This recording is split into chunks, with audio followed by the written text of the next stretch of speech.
All right, we'll go ahead and get started, everyone. It is 10:45. So good morning. Thank you for joining me. I hope you all enjoyed our keynote with Elon Green earlier today. That was a really great session with him. And I am Keturah Cappadonia, Outreach Consultant at the Southern Tier Library System. And today I'm joined by Nick Gunning, Director of the David A. Howe Library in Wellsville, and Allie Fessmeyer, Youth Librarian at the David A. Howe Library in Wellsville. And we're going to talk about a few new ideas for your library to try. They may be new for you, or you may be already doing them. But here are a few fun ideas your library can use to encourage excitement and participation among current patrons and non-library users. We're going to talk about how to use Discord for library programs and what Discord is for those of you who might not be familiar. We're going to talk about subscription boxes as a way to make some momentum and excitement in your community. And then QR codes, hot or not.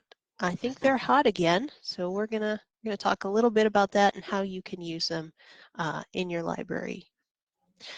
So first, I'm going to talk to Nick and Allie for a few minutes about Discord because they have firsthand experience. They have a Discord server for their library and use it, and they are going to talk with me. I've got a few questions we're going to ask, and Nick and Allie, if you just want to say hi, introduce yourselves to our people. Okay. Hey, everybody. My name is Nick Gunning. Like Keturah said, I'm the director here in Wellsville. I've been here for about 8 years, director for about 6. Allie? I'm Allie. I'm the youth librarian over in Wellsville, and I've been here for, a little more than a year now, which is crazy, but it's been a blast so far. Well, a year during the last couple of years, though, feels like 5 years in regular time, so I think that's the confusion. So it's all the wibbly-wobbly, timey-wimey. Exactly, yeah. Awesome. Well, we'll get started here. I'll ask you a few questions, and we'll just talk a little bit. First of all, can you give us a short description of what Discord is? Well, I mean, I kind of think of it as like a group chat with your friends, only for the library. It's tighter than just like putting things out there on Facebook or something. It's a little bit more interactive and a little bit more personal. What do you think, Allie? Yeah, I definitely agree. And I'd say that's one of the things I really appreciate about Discord is that I don't know, it really is kind of like a big extensive group chat. And so in the way that a lot of other social medias, it's like you just kind of put something out and people might find it. Discord is more kind of like invitation based. Yeah. And so you invite people to join, and then you can make different areas for people to talk about different topics. But it feels more personal and more interaction based. Yeah, absolutely. And this has happened a couple of times where somebody who like we've interacted with on Discord will be in the library and I won't immediately know, and then we'll start talking and be like, oh wait, from Discord, we've already met, we know each other. So it's just fun little things there. You kind of put like names and faces together, but it's just another way to connect. Yeah. Nice. Yeah. So unlike like I don't want to say more traditional social media apps, so like Facebook and Instagram, Discord, at least at this point, you're not they don't use like an algorithm, so you're not getting fed ads or suggested content. It's basically like you said, the stuff that your library puts out there and what your users put out. So it is more tailored, which is pretty neat. Yeah, and I like how you said like the Discord server is more like a virtual space that people can choose to participate in or not. And then, like Nick said, you get to know people that way, and then you see them in the physical sense. So you've already kind of built a connection. Like, at least for me, who is a little more shy, I find it easier to engage, like maybe to get to know people in Discord and then kind of already have a relationship. So if I go in the library, I'm not as intimidated. Yeah, and to your point, Keturah, I think that people who will interact with us and comment on Discord, or even like we have a book recommendation channel, they'll toss something in there. that's a really different thing than just putting that open on Facebook. I think people who are on the Discord server feel more comfortable to just add things because they know, it's a specific group that it's going to, and you don't have to deal with the whole putting things out there for everyone to see on social media, but you can still kind of have that experience. So I think it really works for whatever your comfort level is with interacting with the library, both in person and digitally. Yeah, I would agree.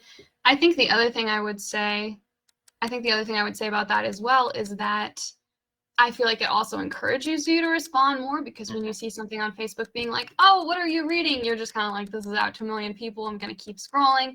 But in Discord, you're like, oh, this is a person asking me. It feels more like, again, like if you have a group chat with your friends, it's the same feeling. It's just library people. Mm-hmm. Nice. Yeah. So like, for instance, I have a Discord account, so I'm a member of your library's Discord. I'm a member of like a gaming Discord. Like there's different ones I belong to, and in each one, like I can talk about different subjects and with different people, and so I like that. It's like little communities where I can step into to talk about certain stuff, rather than like my one Twitter feed, which is news, which is work, which is personal. So yeah, it's more tailored. So how would you say your library has been using Discord? I forget, when did I ask you when? No, I didn't ask you. When did you start using it, and how have you been using it? Well, we started actually before Allie came along and made a public side of it. We had been using just internally a Discord server in conjunction with the library podcast, which we've been doing for years. We would do that live and stream it on Twitch, which was another way to kind of get out there and get comments and instant feedback and stuff. And we used Discord just internally as we were kind of prepping new episodes, and we've used it for some like recording interviews and things like that.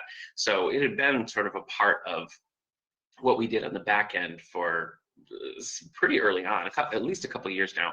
But Allie, you're the one who really kind of launched the public side, so you want to talk about that a little bit? Yeah. So last summer actually is when I started rolling that out. I wasn't sure if there would be necessarily like a demand for it or an audience, but I was like, well, I'll try making this and see if I can kind of gradually push it out. And it was really slow for a while, partly because I wasn't sure exactly how to go about promoting it or pushing it, but it started gathering a little bit more. And for a while, it was just a few, but people who would participate a fair amount, which I was happy with. And so then we started growing it more. We started our D&D club, and so we made a channel specific for that and put all the D&D players in it, so we can be like, hey, this week, make sure you bring whatever. And so it's just kind of grown from there. And then we started more recently doing our book clubs there, which I feel like has helped to expand it a little bit as well. And Ellie, just for anyone who might not know, can you tell me what D&D means? D&D is Dungeons and Dragons, which is it's cool. a role-playing game. Thank you. So you've got like a book club stream, and then you've got the D&D stream. Okay, cool. And one devoted solely to the library cat, David A. Meow. He has his own little sub channel there, which is a popular destination. It is, yeah. I would say it might be the most popular destination. Yeah, I would take the might right out of that. People are here strictly for David A. Meow. Half of what I do on Discord is about cats, so I totally understand that. Well, yeah. Allie, you just mentioned so you started promoting it last summer. I was just wondering how have you been promoting it? What ways have you used? What have you found to be successful or unsuccessful with promotion? I found that the most successful method is probably just word of mouth. If you talk to someone, I especially, like I find teens and I talk to them and I'm like, hey, do you use Discord? Did you know we have a Discord?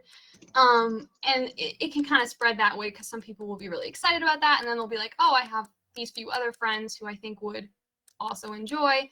But we've also promoted a little bit on our other social media platforms as well, which I think has been helpful, because that way, if you aren't able to connect with someone directly, they can still say, oh, and kind of pop in and join. So I'd say both of those have worked pretty well. Great. And do you limit your Discord to any certain ages, or do you have to be a library card user? Could it be someone who lives in Switzerland? Do you have any parameters on that?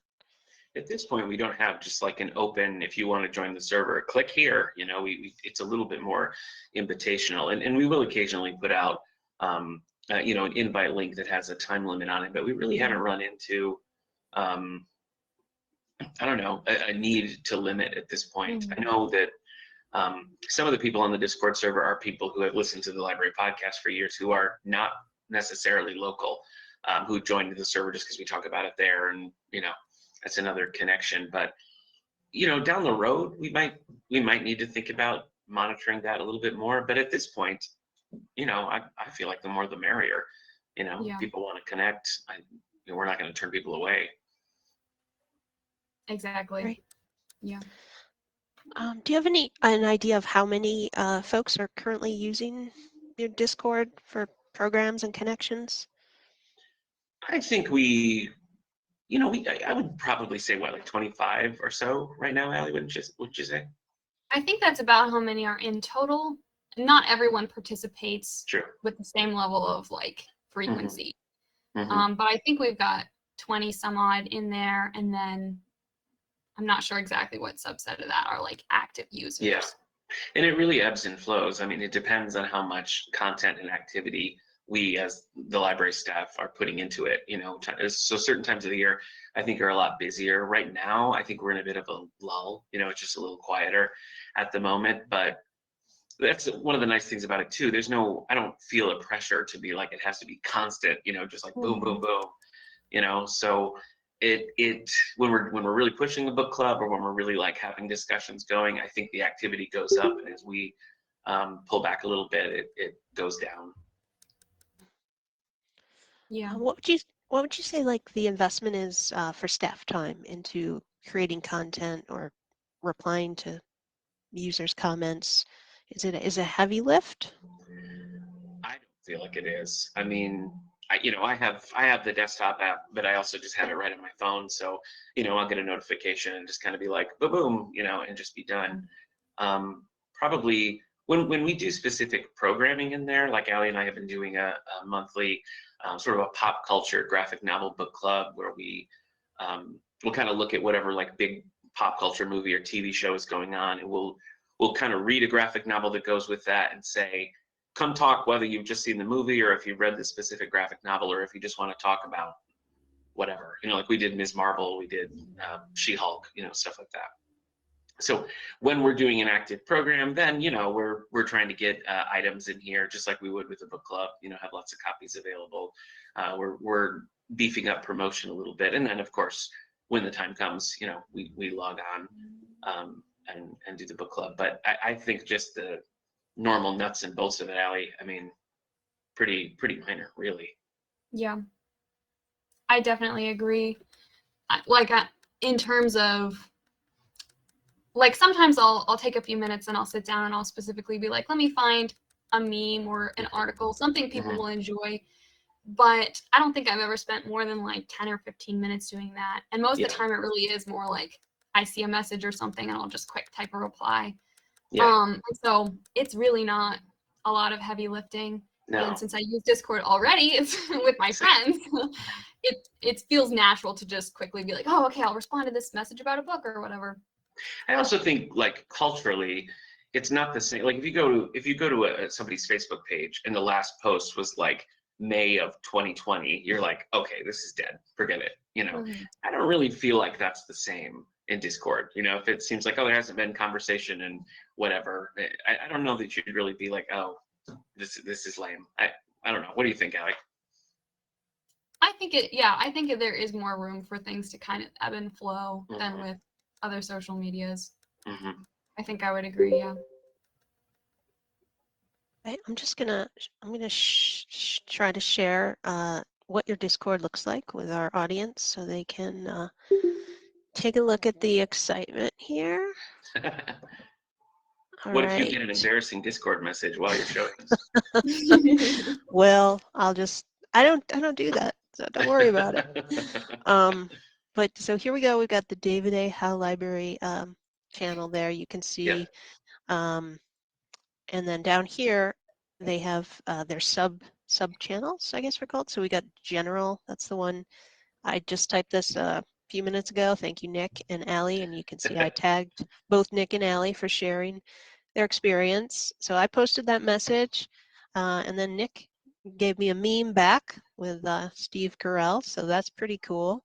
And I'm gonna show you that, and I'm gonna reply with a little reaction that I love it there. And then so anybody who is in this Discord can see these messages. Mhm.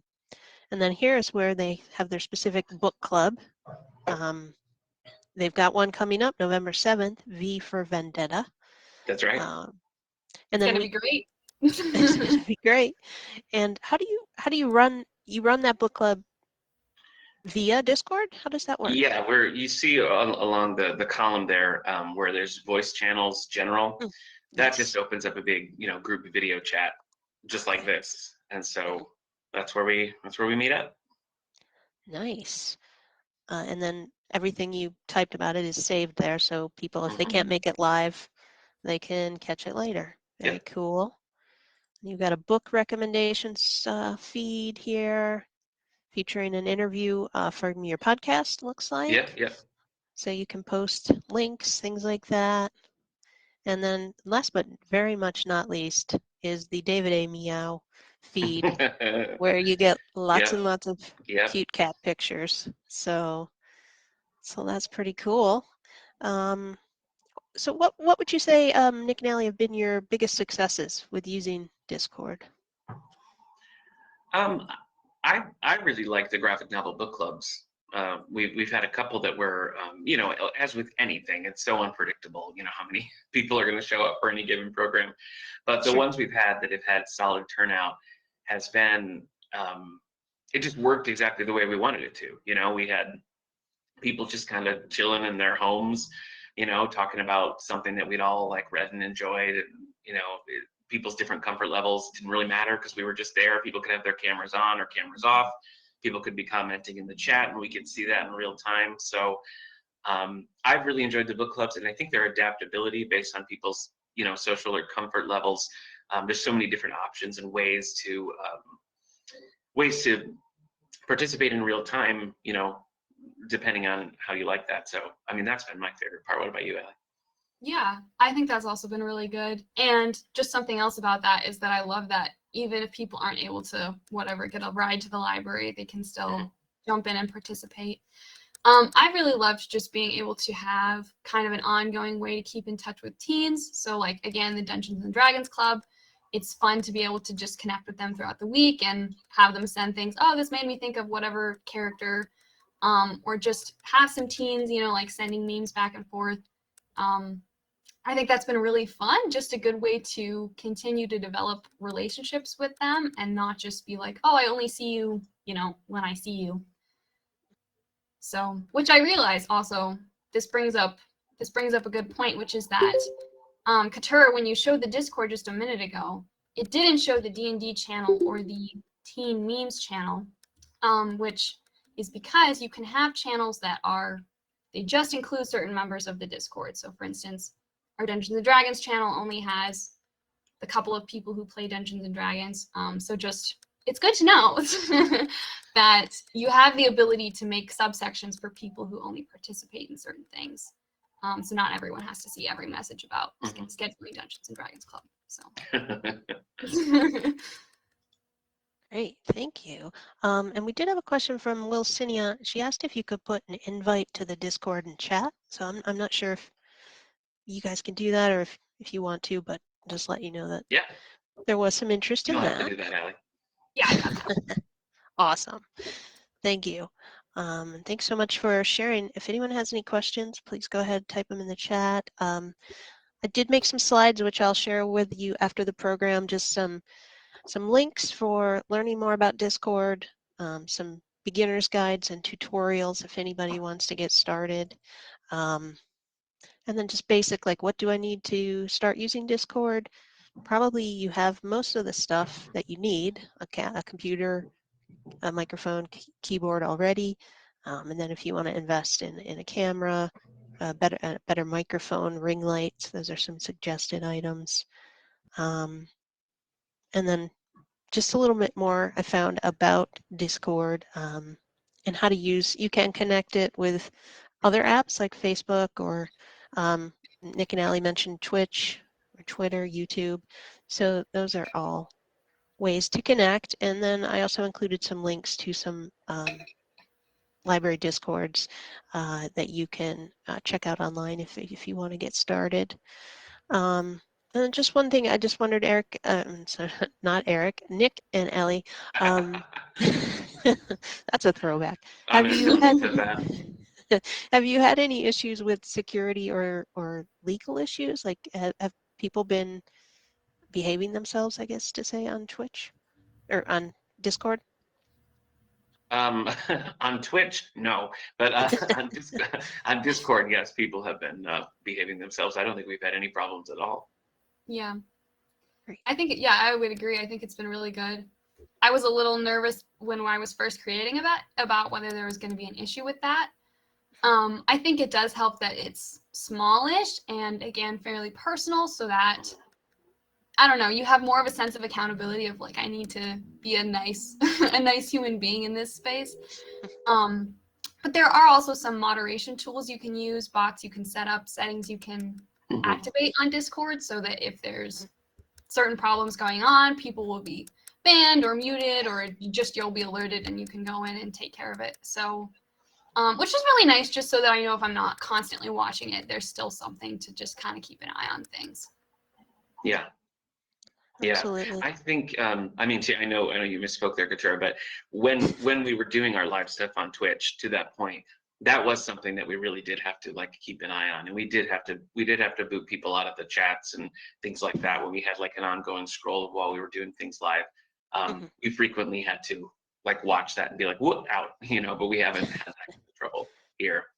With And I would just say for one final thing, if I think sometimes this kind of thing can get treated like it's a tech program or just something like that. But I really feel like the importance of it is as an outreach program, because a lot of the people who are the most active on our Discord are maybe the least active in actually physically like being in the library and participating in programs, so we're reaching people who are maybe not going to come to an in-person book club, or not going to come and like ask us questions about, I just read everything by this author, who else should I read? And this is a way to, do outreach that connects with those people who are more comfortable in a digital format. So I think the importance of it as a outreach tool, you really can't be, denied.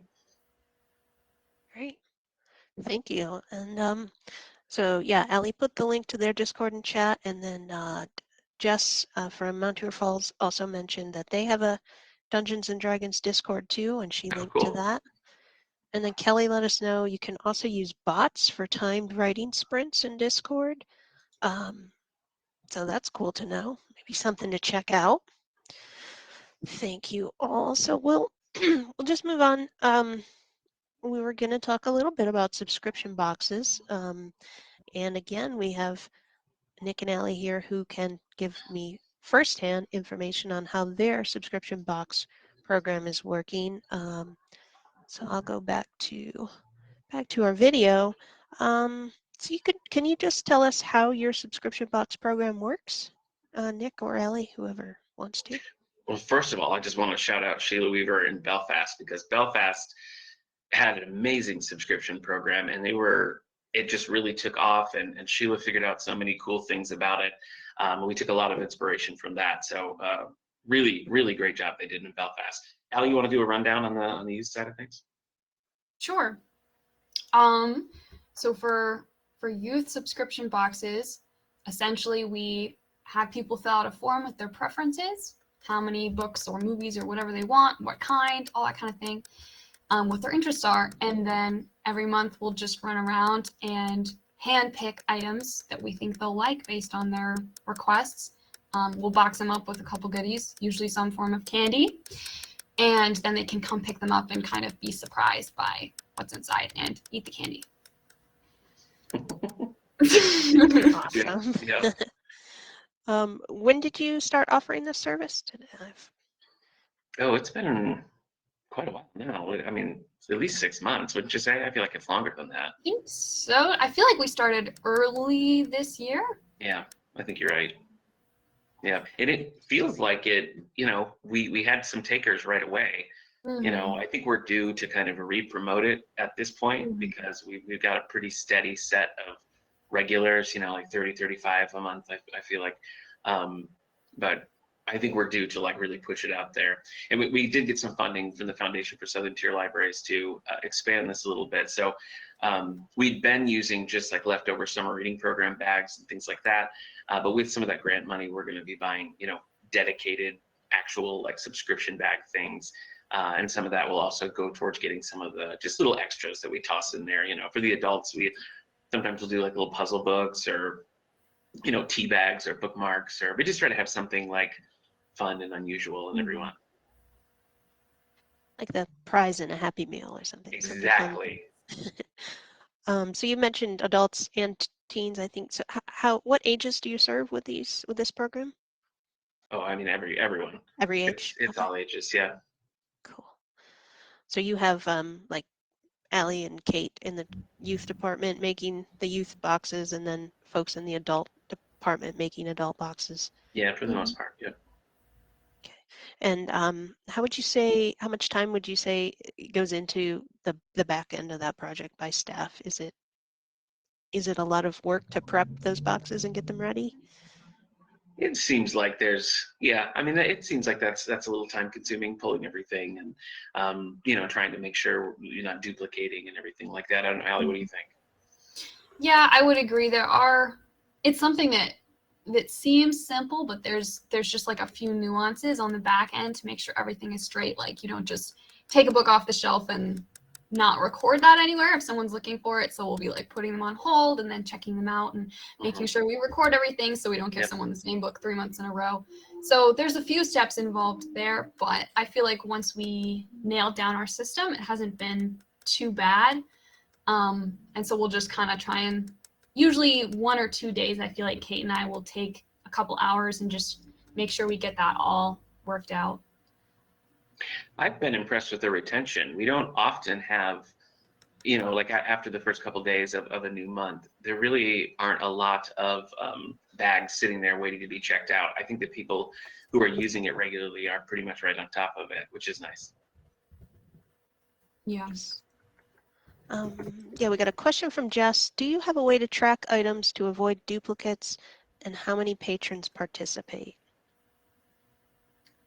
I know what we do over in the youth section to track duplicates is we just have a really big Google sheet. It's got a tab for every patron who participates, and we just keep track of what month it is in one column, and then we'll put the titles of the books and or movies, whatever else it is, and we'll just scan the barcode, which has been really effective, I feel like, for keeping track, making sure we don't have duplicates, and for getting a sense of what have we already given this person.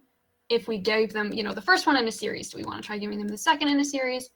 And it's not too much work to keep track of that. We'll just quick type in the title and then scan in the barcode. So I think that system has been working well for us.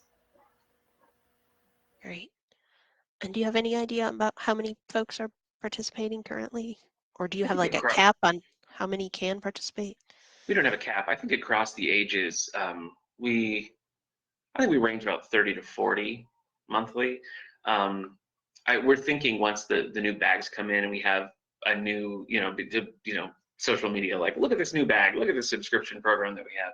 I feel like we'll amp those numbers up a little bit. We're sort of like with the supplies we've had, we were kind of like right at the top of like, we need something we can use for a bag, so. Yeah.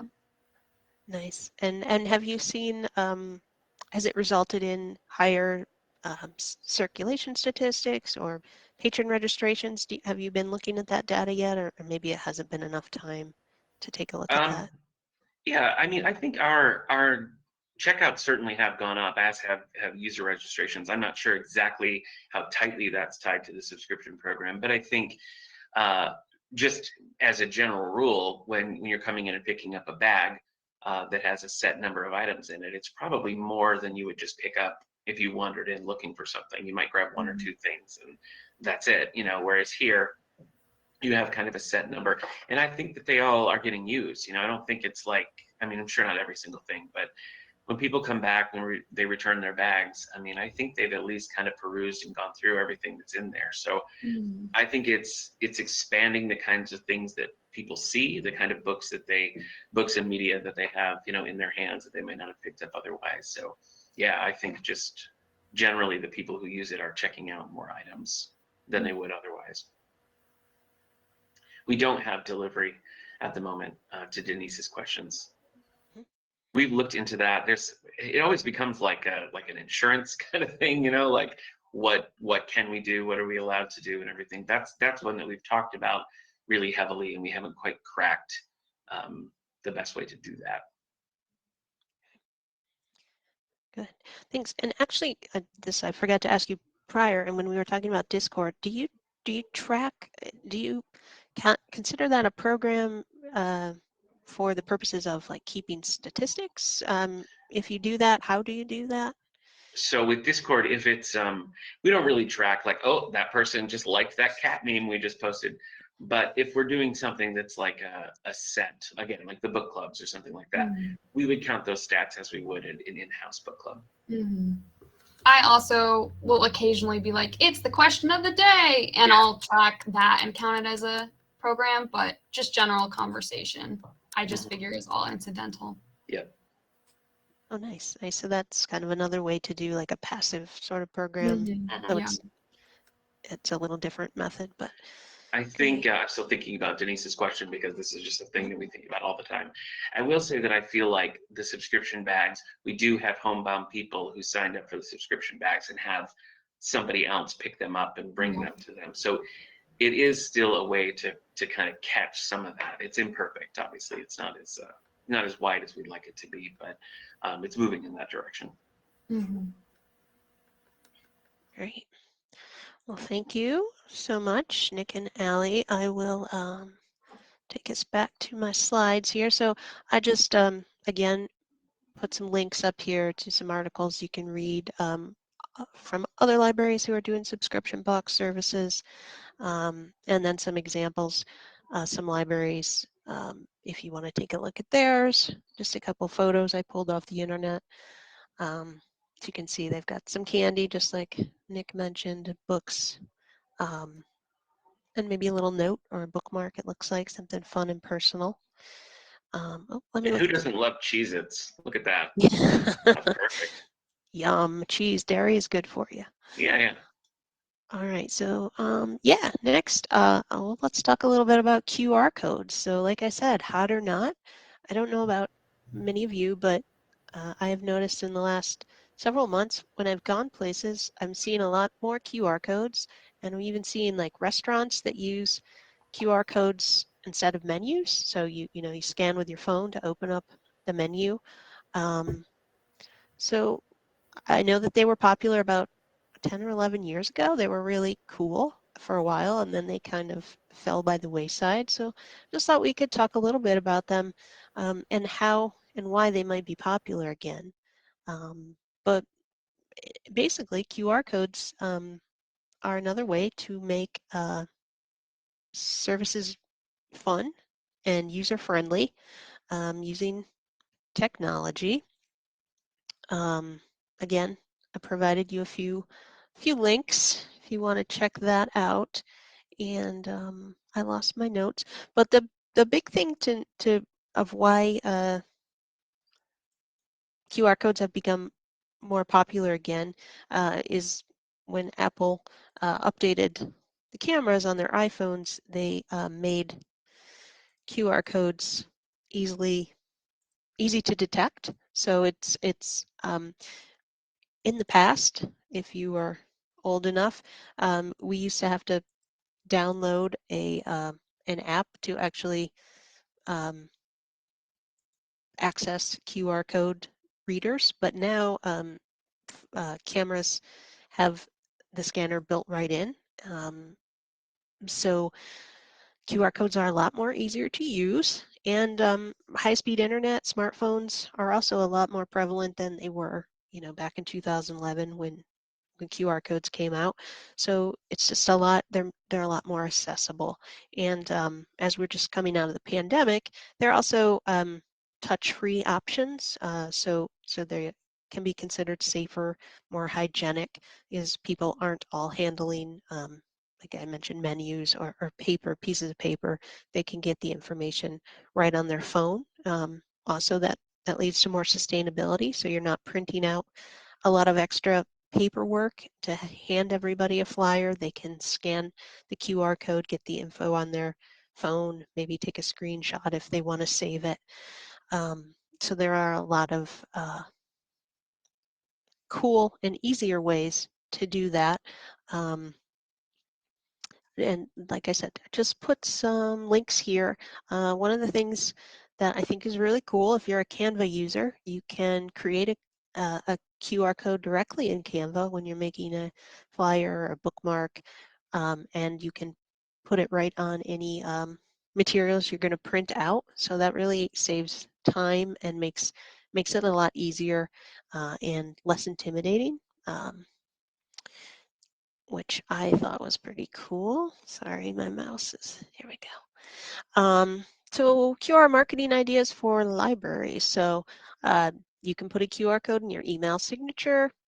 You can put them on flyers with to link to registration pages for events. You can put them right on your bookshelves if you want to link to your Libby or Overdrive catalog for more books.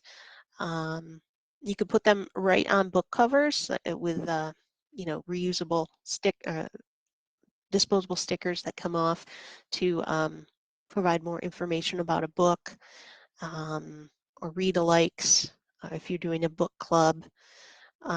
Walk around your library and think about patron needs. So you probably have a photocopier. Is it easy to use? Do you want to make a QR code on the copier, which links to directions on how to use it for folks who might need help? Do you want to promote databases? So if someone's coming in for medical information, but it's something they don't feel comfortable asking for help about, they might just want to go right to the shelf. This is a good place for you to promote electronic databases that could provide additional information for folks, and you can just stick a QR code shelf talker, and people can use their phone and scan that and privately look up the information they want to find.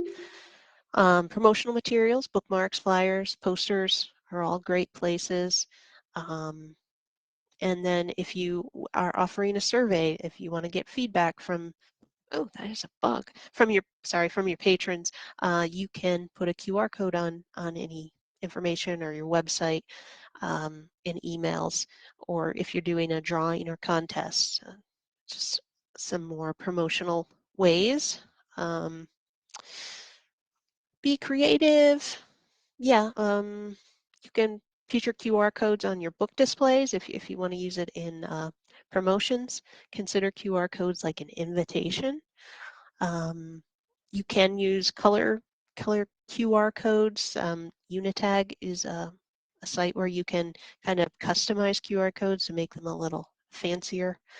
You do want to be careful that you get them, like if you're taping it on a book, make sure it's the tape is not too shiny for the QR code to be read by a camera.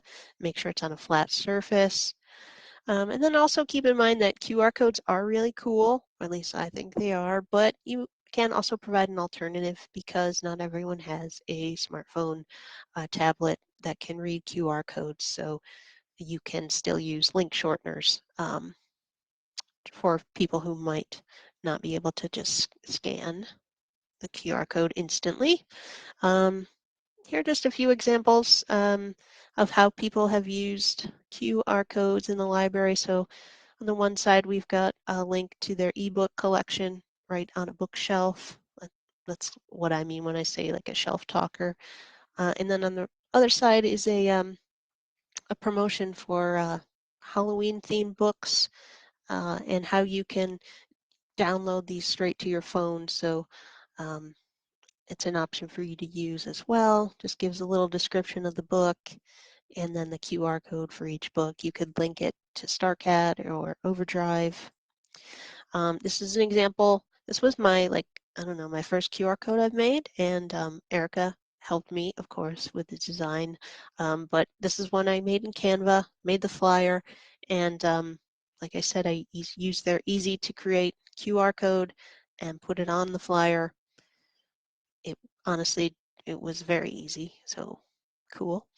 Yeah, and that's really all. I made a QR code here, which has all these slides available if you want to link to it. And happy to answer any questions or talk again with Nick and Ellie if they have any questions that we can help you with. Let's see, I see something in the chat. Nick, they do really seem like they made a comeback all of a sudden. Yeah, right. QR codes are, oh, Erica has deemed them hot. Awesome. Yeah. Um, yeah, is there anybody who wants to share any of their experiences with any of these ideas or other ideas they think are cool? Oh, Jess says, I didn't realize they went out of style, QR codes. Yeah. I recently had to show my mom how to use them, so I consider that a victory because I didn't think she's never used a QR code before, so that was cool. I really appreciated seeing Nick and Allie's Discord, and then knowing that there's a video option for book clubs to happen. That's super cool. I didn't realize that that would provide such an easy platform for folks to kind of have everything all built in to do a book club that way. It seems like, especially during the pandemic, and even now when folks are still pretty interested in doing virtual meetups, that's awesome. Yeah, I also think that's pretty cool. Oh, Tom has an IT tip for us. If QR codes are used, please be vigilant to check that they are not covered over as malicious QR codes because they are hot too. Well, thank you, Tom, for bringing that up because I didn't really think about malicious QR codes. Tom, that is such a great, scary point to think about all the QR codes that they expect you to scan in the world now, and the fact that anyone could easily slip in a malicious QR code as a devious trick. I don't like that. Good point. Oh, and Tom also, he connected, you can use a QR code for your Discord invite link. So that's a great way to combine two of our ideas, full circle right there, yeah. So if you've got, a D&D Discord channel and you want to promote it, print it out, put it by the D&D books in your library, or, advertise your cat Discord by the cat books in your library, whatever works. It's pretty cool. All right. Does anyone else have any questions or comments? No. Well, awesome. Well, thank you everybody for joining us. Big thanks to Nick and Ellie, especially Ellie, who's taken some time away from her honeymoon to join us today. And thanks everybody, and I hope to see you again at our next session, which begins, our next sessions begin at 12:15. All right. Thanks everybody. Bye.